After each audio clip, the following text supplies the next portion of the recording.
Hello, how are you?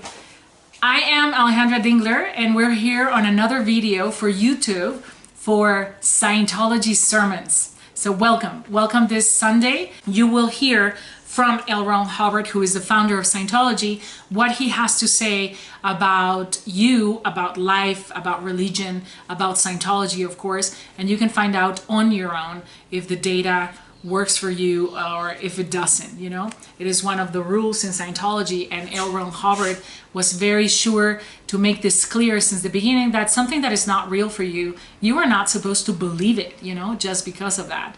This is not how Scientology works. It is not about faith entirely, but just actually listening to the data and then finding out if it is real for you, if you can use it. Scientology is also an applied philosophy that you can use in your life, on everyday life. Today we're going to be reading a sermon that is called Man's Search for His Soul. But later on different videos we're going to be talking about more deeply about some of the ideas of Scientology and this applied philosophy that you can apply for your life and you can start using it on your own. This sermon is also information about what L.Ronald Hubbard thinks about Scientology. So I hope you enjoy it. And so now we're going to start.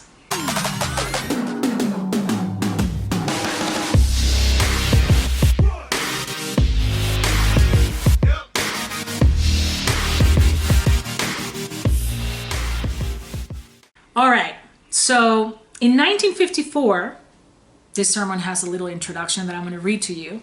In 1954, L.Ronald Hubbard wrote the following article for a Scientology magazine. Still as relevant today as it was then, it is titled, Man's Search for His Soul. For countless ages past, man has been engaged upon a search. All thinkers in all ages have contributed their opinion and considerations to it. No scientist, no philosopher, no leader has failed to comment upon it. Billions of men have died for one opinion or another on the subject of this search. And no civilization, mighty or poor, in ancient or in modern times, has endured without battle on its account.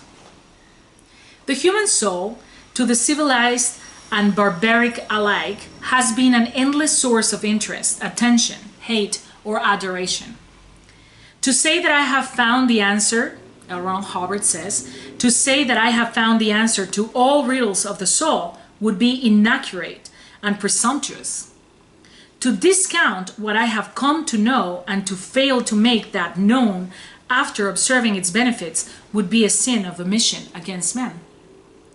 After 25 years of inquiry and thought, obviously he's saying 25 years, right now there has been a lot more time that has gone under the bridge, as said. In the time he wrote this article had been 25 years since the first publishing of his book Dianetics in 1950, right? So now it's a lot more time than that, but let's stick to his article.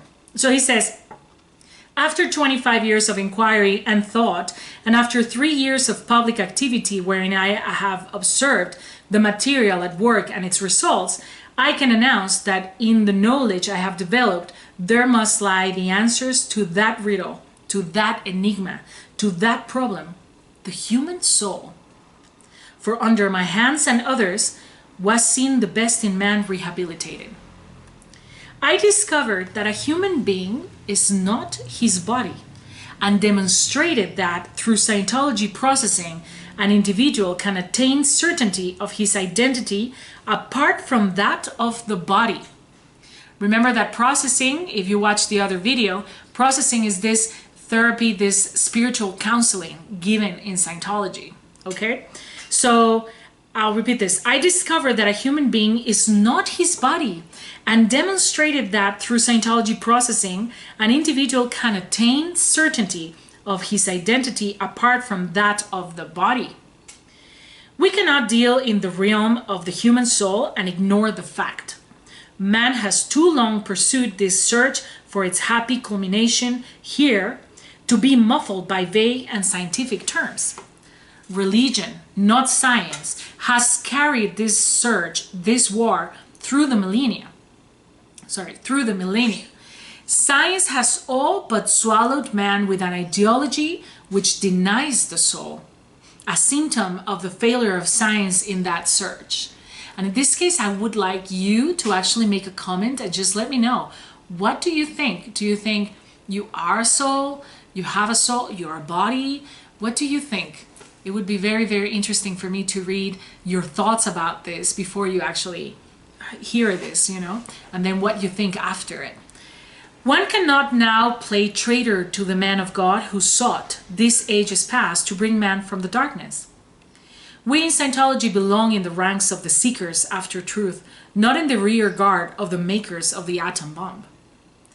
However, science too has had its role in these endeavors, and nuclear physics, whatever crime it does against man, may yet be redeemed by having been of aid in finding for man the soul of which science had all but deprived him.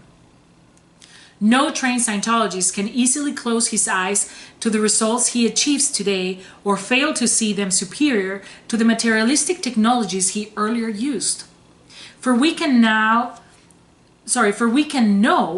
with all else we know that the human soul, freed, is the only effective therapeutic agent that we have. But our goals, no matter our miracles with bodies today, exceed physical health and better men. Scientology is the subject of knowing how to know. It has taught us that a man is his own immortal soul.